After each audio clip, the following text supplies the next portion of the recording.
Andriamanitra rainay any an-danitra. Ary Andriamanitra rainay amin'ny alalan'i Jesosy Kristy. Misaotra anao eram-po eran-tsaina izahay.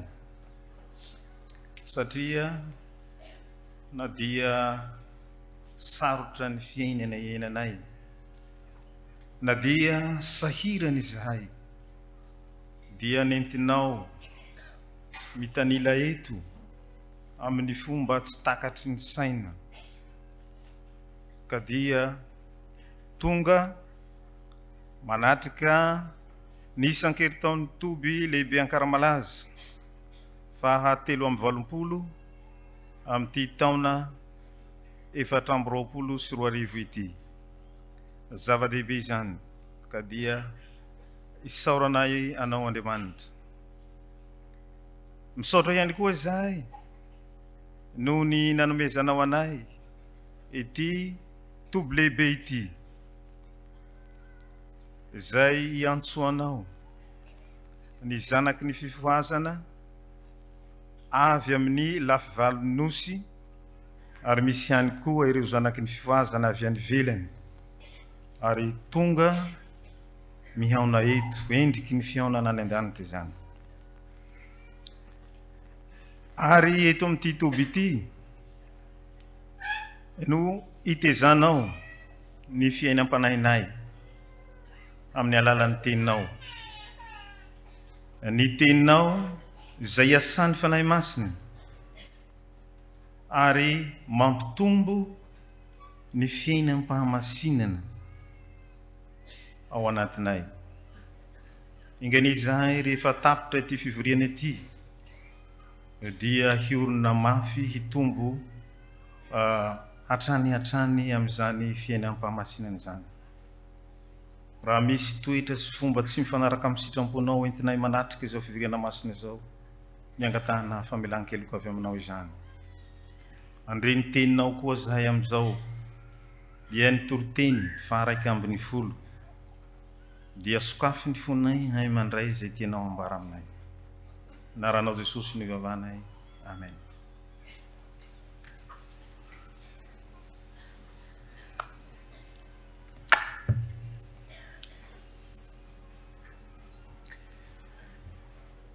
Toroteny faha 120 no anjarantsika eto.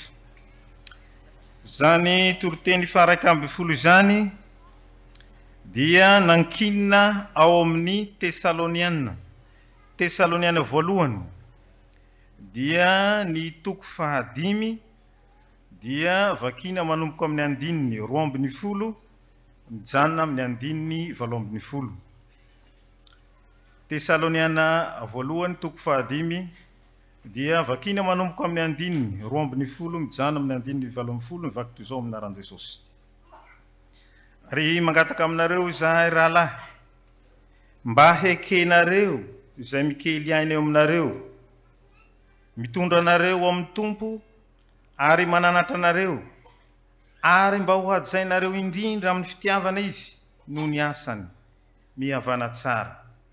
Ary mananatra anareo izahay rahalahy, anaro izay tsy mitoetra tsara, omeo toky ny malemy saina, ampaherezo ny reraka, mandefera amin'ny olona rehetra, tandremo mba tsy hisy hamaly ratsy olona, fa miezah mandrakariva hitady izay tsara na amin'ny namanareo na amin'ny olona rehetra. Mifalia mandrakariva, mivavahaka aza mitsahatra, misaora amin'ny zavatra rehetra, fa izany no sitrampon'Andriamanitra ao amin'ny Kristy Jesosy ho anareo. Ray masinao manamasinana ny fahamarinana, ny teninao no fahamarinana. Amen. Ry fiangonana malala aminareo any ny fahasoavana sy ny fiadanana izay avy amin'Andriamanitra raintsika sy Jesosy Kristy Tompo. Amen.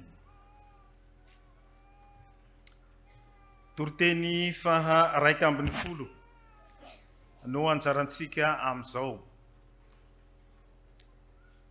Dia afaly miarahabantsika rehetra zanaky ny fifohazana tonga manatrika izao isan-keritaon'ny toby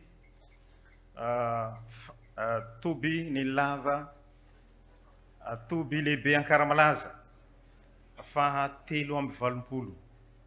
Zava-dehibe zany ary tena atombony ho antsika ny manatrika an'izany.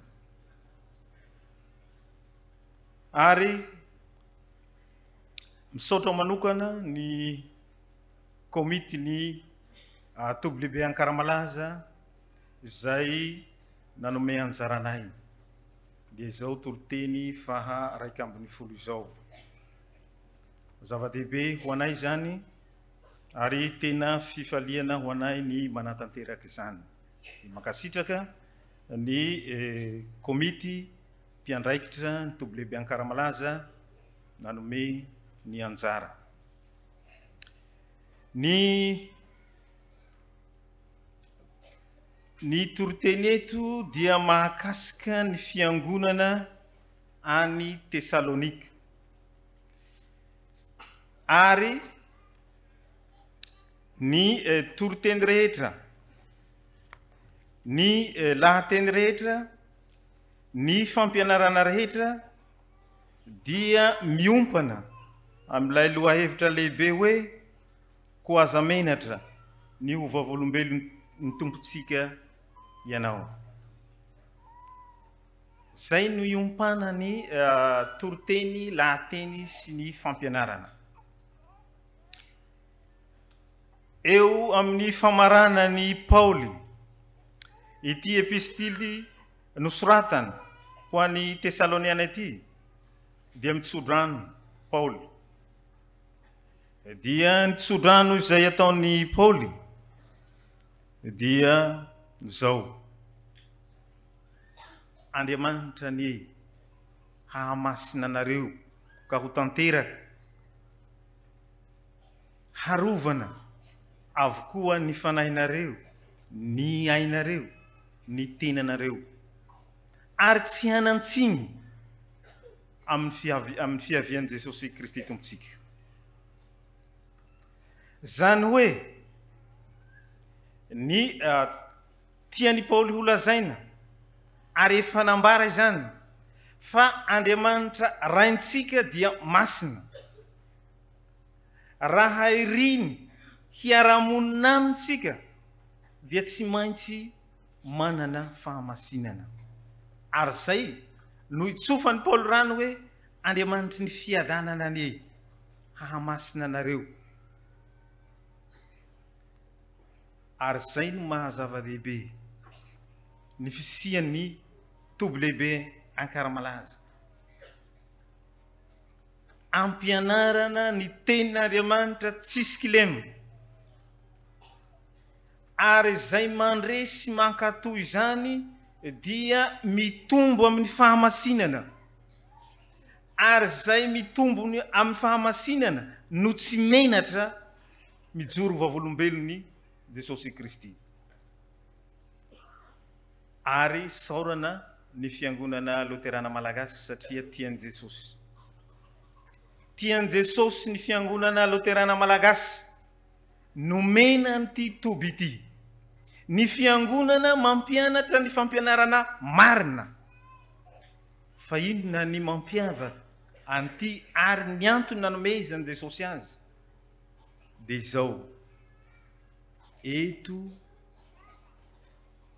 no nanehoan'i Jesosy miharihary zany olona mibebaka tarihy ny fanahy masina hatramin'ny fahafatesana.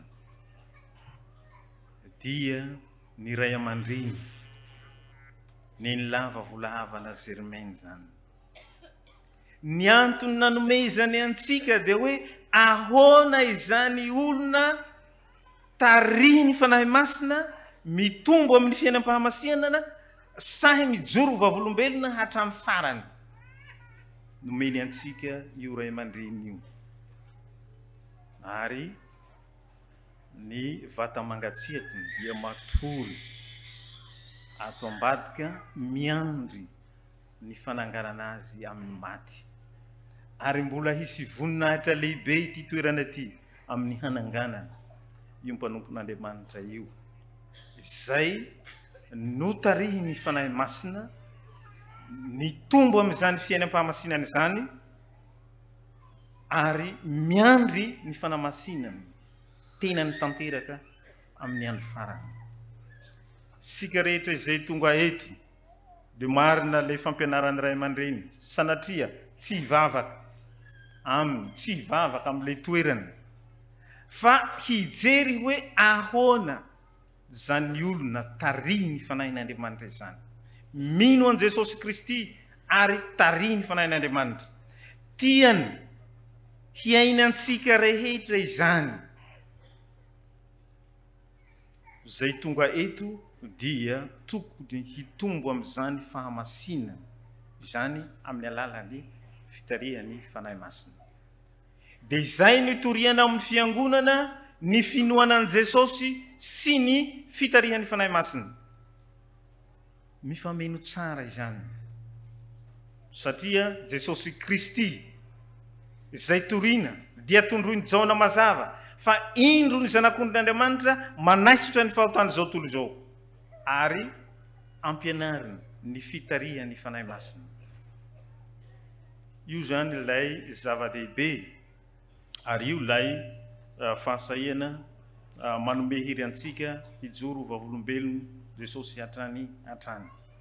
Eto ary dia Paoly mananatra ny fiangonana any Tesalonika, zay le toloteny eto. Mananatra ny fiangonana ary tsy ny fiangonana any Tesalonika ihany fa isika izay miaina amin'izao fotoana zao ihany koa izany. Dia zao zavatra telo no asainy Paoly eto eo ampiandrasana ny fihavian'i Jesosy Kristy dia mananatra ny fiangonana. Dia zao no fananarany Paoly voalohany amin'ny texte mihavana tsara, tiany hilamina ny fiangonana. Ao anatin'ny fiangonana izay naorony Jesosy no itomboany zany fiainam-pahamasinana izany. Zany hoe ny antopisian'ny fiangonana dia ny hampitombo ny fiainantsika mandrakariva hizotra amin'izany fiainam-pahamasinana izany. Dia nananatra ny fiangonanao izy amin'ny fizarana voalohany dia hoe mihavana tsara. Ny zavatra faharoa ambaran'ny texte dia zao mifananatra am-pitiavana raha misy zavatra tsy mety. Zavatra fahatelo lazainy Paoly amin'ity perikopa anjaratika ty dia zao ahoana ny toe-piainana kristiana entinao miandry ny fahatongavan'i Jesosy Kristy. Io zany ilay zavatra asehon'ny Paoly. Dia ny voalohany eto dia zao mihavana tsara dia mananatra Paoly fa zao mba mananatra anareo aho Paoly mba ho hajainareo indrindra ny mpitondra fiangonana. Io zany le zavatra ampianaran'ny Paoly voalohany. Nasehon'ny mpanompony teto fa ny andraikitry ny mpitondra fiangonana dia mampianatra ny fampianarana tsisy kilema. Dia hoy ny boky ny Hebreo, miambina ny fanahin'ny kristianina tsy hizotra mankany amin'ny fahaverezana. Zay no andraikitiny.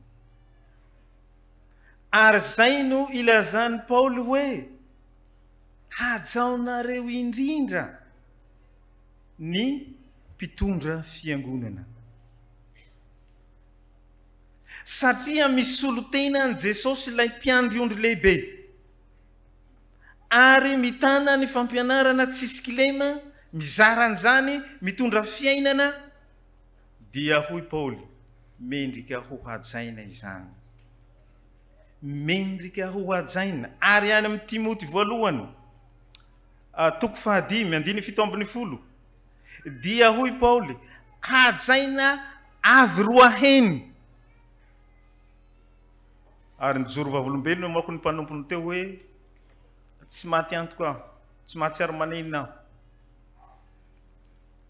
ny fidy ny asa mahapastera ary Paoly koa dia mbola manamafy an'izany fa hajaonareo fatratra izany mpitondranareo zany ny mpitarika ny fiangonana dia mila fanajana fatratra avy roaheny hoy Paoly. Amin'izao moako dia misy tsy fanajana ny mpitondra fiangonana, misy ny pankarta maro samihafa, misy ny fikomiana maro samihafa hitantsika amin'ny fiangonana, dia tsy mitombina ilay teny Paoly hoe mihavana tsara, fa dia tokony ho ajaina izy satria izay no asany, miambina ny fanahiny mino amin'ny alalan'ny fampianarana marina sy madio ary miaro anao tsy zotra mankany amin'ny fahaverezana.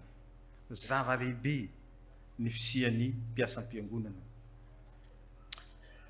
Dia mety ho haiko ny ao anatin'ny eritreritry ny sasany fa hoe eny aza fa na dia maditra ve ny mpanompon'Andriamanitra dia ho ajaina ve? Dia misy manontany sahala amin'izay. Fa ny soratra masina dia manazava mazava. Tamin'ny andron'i Jesosy dia efa nisy mpitarika izay tsy mitoetra tsara amin'ny fiantsoana. Dia hoy Jesosy, mipetraka eo amin'ny fipetrahan'i Mosesy izy.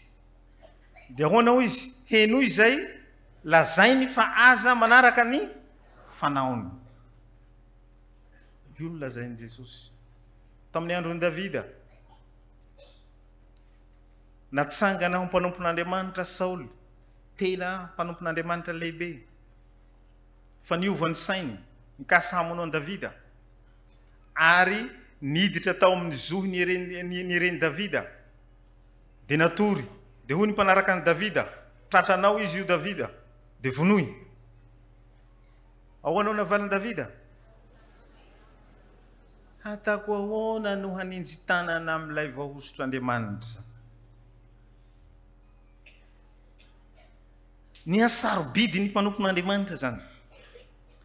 Ary naheno aho ny amin'ny ray aman-dreny izay antom-pisian'ity fiorenan'ity toby ity, dia izao no teniny, henoko. Rehefa misy mpanompon'Andriamanitra tsy mitoetra tsara amin'ny fiantsoany, dia izao no teniny. Raha fantatry mpanompon'Andriamanitra io izy ny toerana ametrahan'i Jesosy azy, dia tsy tokony ho nataony io. Fa mbola manaja ny mpanompon'Andriamanitra ny ray aman-dreny amin'izany. Fa ny soratra masina tena tsy mitsitsy ihany koa ho an'ny mpanompon'Andriamanitra manao kitoatoa amin'ny fiandrasana ny ondry. Ary tena voalaza mazava zany amin'ny Ezekela 4:7. Vakio io fa ho hitantsika ao fa hoe misy izay mpanompon'Andriamanitra manao kitoatoany amin'izany. Kanefa dia mbola mamporisika Jesosy fa hoe mipetraka eo amin'ny fipetrahan'i Mosesy izy. Na dia mitaky Paoly fa ho ajaina, dia izay mikely aina amin'izany. Fampianarany teny tsisy kilema izany.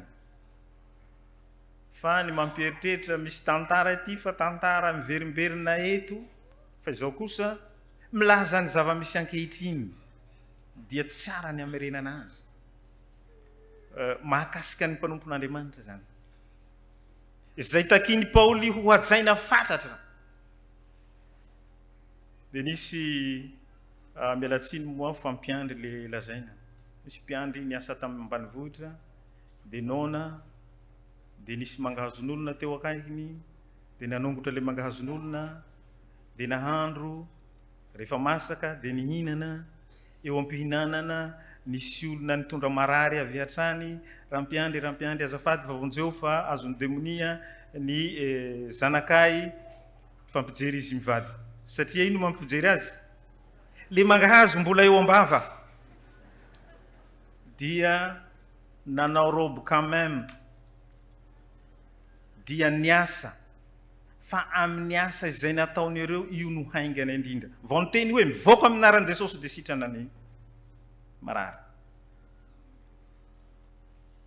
Dia rehefa natory ireo amin'ny alina, dia tonga tamin'ireo tamin'ny nofo Jesosy.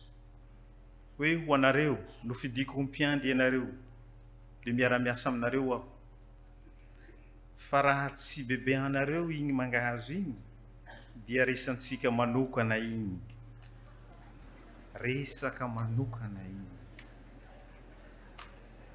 maro ny mpanompon'Andriamanitra mafanafo amin'ny asan'Andriamanitra nefa manao ny zavatra tsy mifanaraka amin'ny sitrampon'Andriamanitra mangahazonao igny tena mandiniha ny mpanompon'Andriamanitra rehetra hoe inona ny mangahazoko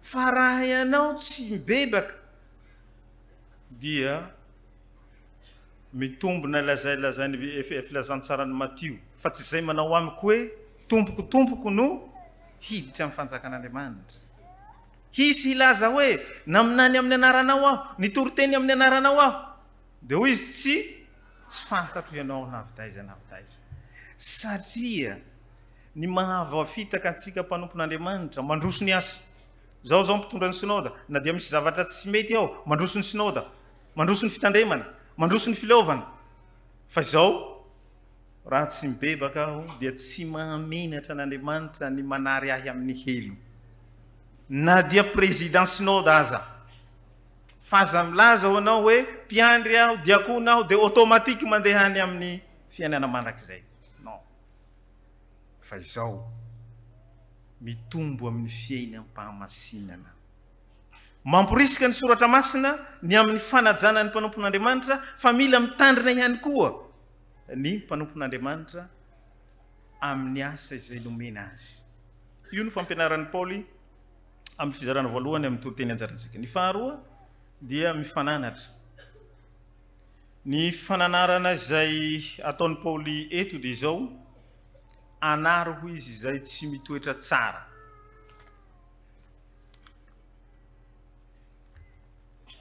ahoana moa zany tsy mitoetra tsara zany rehefa nandinika ty toriteny ty aho dia namadibadika ahoana ny tsy mitoetra tsara zany dia izao no zavatra hitako miraharahany any hafa tsy fantatro ianareo fa namonjy fivoriana eto Ankaramalaza dia verité eto ny telefoniko nisy kristiana anankiray niaraka tamiko avy any aminay very vola 9 hetsy ariary eto Ankaramalaza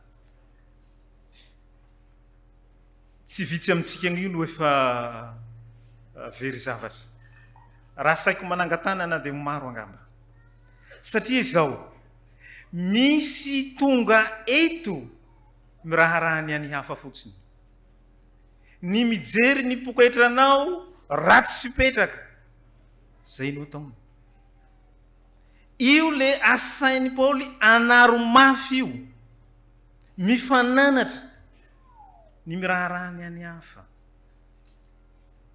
misy olona tonga eto tsy manana frais tsy mitondra vatsy fa ny ataony mitety ny olona rehetra dia izao no ataony tiavany namanao tahaka ny tenanao zany hoe mampiasa ny soratra masina ho fahazahoan-javatra miraharahany any hafa dia hoy ty fazatra azy ty mpanompon'Andriamanitra anankiray ty tonga izy rehefa ny sakafo ny olona dia tonga ny teny hoe tiavany namanao tahaka ny tenanao tena hainao tsara hoy le mpanompon'Andriamanitra ilay soratra masina fa mbola misy banga tsy hainao aoka zay tsy miasa tsy hihinana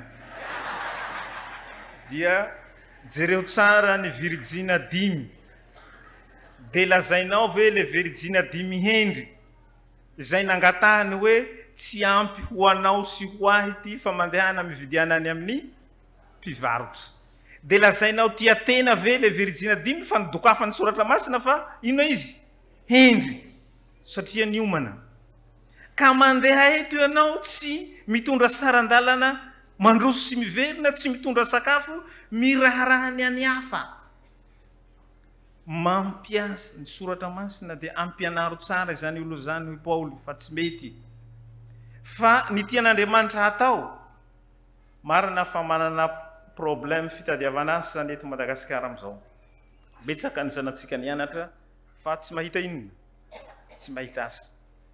Tsy hoe tsy mahita asa fa mifidy asa. Satria izao ny asa nataon'Andriamanitra hiainantsika dia izao: mamboly, miompy, manao asa tanana, manao asam-panjakana, dia manao asam-piangonana. Dia tsy misy ho anao ve zany? Tsy mila diplôma ny mitanangady. Fa nahoana anao tsy manao an'izany? Ny miompy, fa nahoana anao tsy manao an'izany? Fa matoa ny mpitondra fanjakana tsy mandray anao mpiasa dia tsy ampy ny vola. Tsy ampy ny vola hanaramana le mpiasa. Fa ny fambolena sy ny fiompiana sy ny asa tanana tsy mila an'izany. Ary Paoly izay nananatra dia inona ny asany? Manampy ny asa mahampitory filazantsara azy. Mpanamboatra ino izy? Nifidy ny asa tanana Paoly. Na dia manana zoa hantofa ny fiangonana dia tsy tiako ny hamakitratra ny fiangonana. Tena nanao asa tanana. Namboatra tranonay. Dia ahoana no lazaina hoe tsy misy asa eto? Zahay mbola nandalo ny tampony Horombe igny dia miresadresaka hoe ny olo miady tany rehetra dia tokony halefa ty Horombe ampamaritina zay faritany malalaka tsara ny ahy. Dia izay zany hoe tian'Andriamanitra isika zany hanana ny antom-pivelomany fa tsy miraharahany any hafa ihany. Mananatra fiainany mino eo am-piandrasana ny fahatongavan'i Jesosy zany. Dia ataovy izany, mifidia amin'izany asa izany. Zavatra faharoa ampianarana eto dia izao ny malemy saina. Ny malemy saina dia olo very fanantenana. Indrindrandrindra raha ohatra manambady ianao maty ilay lehilahy miasa dia very fanantenana ilay vadiny. Very fanantenana ilay zanany. Nangalariny malaso ny ombiny, very ny volabe dia kivy tanteraka. Kivy tanteraka. Dia aiza Jesosy tsy manampy ahy? Zay le malemy saina. Hatanjaho zany. Fa hoy ny soratra masina, raha amin'izao fiainana zao ihany no anantenanareo Kristy, dia ianao no manao hoy indrindra? Mahantra indrindra. Fa tsy tokony havery fanantenana na dia misy zany zavatra izany eo amin'ny fiainanao. Io no ampianariny Paoly ny fiangonana. Satria ny fiangonana, ny antom-pisiany dia hitezantsika amin'ny fitomboana amin'ny fahamasinana. Zavatra fahatelo izay tiany Paoly hampianarany fiangonana dia ireo reraka. Reraka. Ny atao hoe reraka zany dia izao: isaky ny andalovany fakapanahy izy dia resy. Isaky ny misy fizahan-toetra eo aminy dia tsy mijoro tsara. Ny fiainana eto an-tany dia fiatrehanao ny fakapanahy sy fandalovanao amin'ny fizahan-toetra. Isaky ny misy fakapanahy, resy. Isaky ny misy fizahan-toetra, tsy hanaraka an Jesosy. Zay le atao hoe reraka. Ary misy le hirantsika ao amin'ny 1:7 marobe hoy izy: ny olona manaraka anao fa tsy te hanaraka n'inona? Tsy te hanaraka ny sitrapon'i Jesosy. Marobe ny mody olonao kanefa tsy manao zay sitrakao. Zany hoe andevoziny filanofo, andevoziny izao tontolo izao, andevoziny devoly. Ny antom-pisiantsika anefa dia mitombo amin'ny fahamasinana, dia manda ny asan'ny devoly rehetra. Rehefa ianao manda ny asan'ny devoly dia mitombo amin'ny fiainam-pahamasinana izany. Ary ny fahaefatra ampianarin'ny Paoly fananarana dia aza mamaly faty. Fariseo misoany ratsy. Zay no ampianarin'ny Paoly. Misy olona hoe nangatahanao sira izy rehefa mangataka sira amin'ny any ianao dia hoe ianao tsy nanome sira ahy dia zaho koa tsy agnino tsy agnome sira anao. Ianao tsy nampitrosa vola amiko dia zaho koa tsy ampitrosa vola aminao. Reseho amin'ny soany ratsy i Paoly. Io no ilana fananarana lazain'ity perikopantsika ity. Fa ny fahatelo farany dia zao ny toe-piainana tokony hiaina ny kristiana eo am-piandrasana ny fiavian'i Jesosy Kristy. Dia zavatra lazainy eto dia zao mifalia mandrakariva. Mifalia mandrakariva. Ninona zavatra miseho amin'ny fiainanao dia maninona ianao? Faly mandrakariva. Ary ny anarantsika tamin'ny Joba zany. Fa rehefa very ny fananany, maty ny zanany, dia hoy ny vadiny, mbola mifikitra amin'ity Andriamanitra ao ihany ity ve ianao Joba? Dia hoy izy, angahany ny tsara ihany ve ny horaisintsika fa na ny raha. Ary matetika ny zanany fikorazana dia tsy vonona amin'io. Mangataka. Io le atao hoe teolojian'ny fahombiazana. Fa ny atao hoe teolojian'ny hazo fijaliana tsy vonona izy. Fa ninona miseda ny fiainanao dia zao manana fifaliana mandrakariva. Jereo nataon'i Josefa, io le lehilahy tena nandresy fakapanahy fa tsy lavo. Ary na dia nisy fahavoazana vokatra izany dia tsy nahitana fahasorenana. Natao rehefa nitady hanao fitondran-tena maloto aminy ny vadiny Potifara dia tsy nanaiky izy dia niampanga azy tamin'ny vadiny tao an-tranomaizina, nanaiky nandeha tany an-tranomaizina. Fa ny hafarany dia nahazo toerana lehibe tany Egipta izy. Zany hoe mifaly mandrakariva na inona zavatra mandalo eo amin'ny fiainanao. Dia hoy ity mpampianatra anay, zoma lehibe ny fiainana eto an-tany dia milaza ny fijalian'i Jesosy izany. Fa izao kosa mifalia mandrakariva. Io no hafatry Paoly raiky faharoa dia izao mivavaha mandrakariva. Mivavaha mandrakariva. Misy rehefa tsy azonao ny zavatra nangatahanao dia tsy magnino ianao? Tsy mivavaha. Ary ny fampianarany iray aman-dreny teto dia izao, na dia miady ianareo mivady hoy izy, indrindrandrindra moa ny tokantrano miady mifamaly dia tsy maninona intsony rehefa miady, tsy mivavaha. Fa hoy ny lava, mivavaha na dia mbola tezitra ianao. Mivavaha mandrakariva. Dikan'izany aza tapahina ny fifandraisana amin'Andriamanitra ninona zavatra miseho amin'ny fiainanao.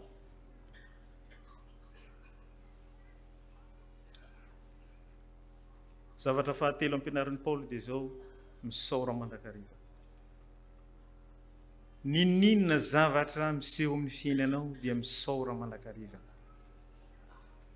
Misy zavatra eretriretinao hoe tsy mety, fa izao mety amin'ny Andriamanitra. Ary zay ny fisaorana mandrakariva. Misy tantara anankiray ity izay niseho avy any atsimo nandeha tamin'ny fiarany Andriamilanja, dia nisy olona teo Beraketa nanao réservation nandoa sarandalana avy any Faradofay ho any Antananarivo. Dia napetrany teo le raha dia réservena ty plasty ho ahy satria ty Beraketa izy no handray azy. Dia nandeha le fiara avy any Faradofay dia tonga teo Antanimora dia nisy tompona andraikitra ra-panjakana ambony nangataka hiara amin'ny Andriamilanja. Io toerana io sisa. Dia menatra ilay chauffeur dia vonona hamerina ny sarandalana izay efa voaloha. Dia nipetraka eo ilay tompona andraikitra ra-panjakana ambony.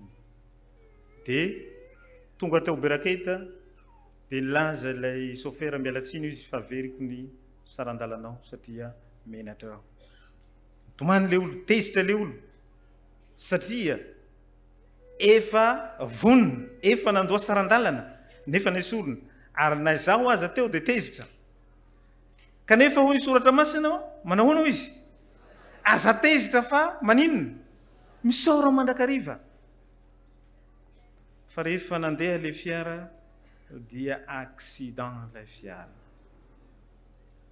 ary tena maty ilay tompon'andraikitra mipetraka teo amin'ny plasiny vao izay izy nahatsapa fa hoe hay Jesosy mihitsy no nampijanona azy izay no itenenana Paoly hoe misaora mandrakariva na dia heverinao tsy mety aza dia misaora mandrakariva ireo fiainanareo ny manaja mpitondra fiangonana ny mifananatra amin'ny tsy mety ny manana ireo toe-piainana mora lazaina fa sarotra tanterahina dia tiany Jesosy hiainany zanaky ny fifoazana izany no tarihy ny fanahy masina mitombo amin'ny fiainam-pahamasinana ka ho an'izay zanaky ny fifoazana rehetra manaraka ireo fepetra ireo dia tohizo zany fa fiainana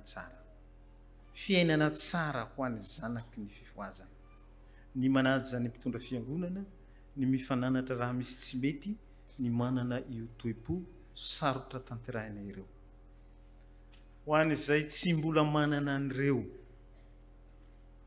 dia mila miova mila mibebaka amin'ny fiainako sisa Jesosy dia hanaiky ny fitarihan'ny fanahy masina dia hoy Jesosy aminao ny rako latsaka teny ambony hazo fijaliana anadiovako ny tsy fanekenao ny fitarihan'ny fanahy masina fa raha mibebaka ianao dia ho dioviko zany fandavanao ny feon'ny fanahy masina izany fa raha ianao kosa anary ny tenin'Andriamanitra fa tsy mety miova dia mazava ny lalana zorana zany mankany amin'ny fahaverezana mandrakizay tsy tian' Jesosy hizotra amin'izany lalana izany sika ary zany no mbola nitondrany antsika eto Ankaramalaza hitombo amin'ny fiainam-pahamasinana mandra-piveriny Jesosy eny amin'ny raholanitra fa raha isika rehetra mandre ny tenin'Andriamanitra ary mitombo amin'izany fiainam-pahamasinana izany dia ianao no tsy hanantsiny amin'ny fiavian'i Jesosy Kristy ianao no tsy menatra ho vavolombelon'i Jesosy Kristy amin'izao fiainana izao ary rehefa izany le toe-piainana mitombo amin'ny fahamasinana dia homenanao ny handova ny fiainana mandrakizay gany asika rehetra dia tsy ho diso anjara fa samy handova izany fiainana mandrakizay izany nahitrany ho an'Andriamanitra ray zanaka ray fanahy masina izay hatramin'ny taloha indrindra ka ho mandrakizay raiso ny fitahiany aminareo rehetra ny fahasoavan'i Jesosy Kristy sy ny fitiavan'Andriamanitra ray ary ny firaisana ny fanahy masina amen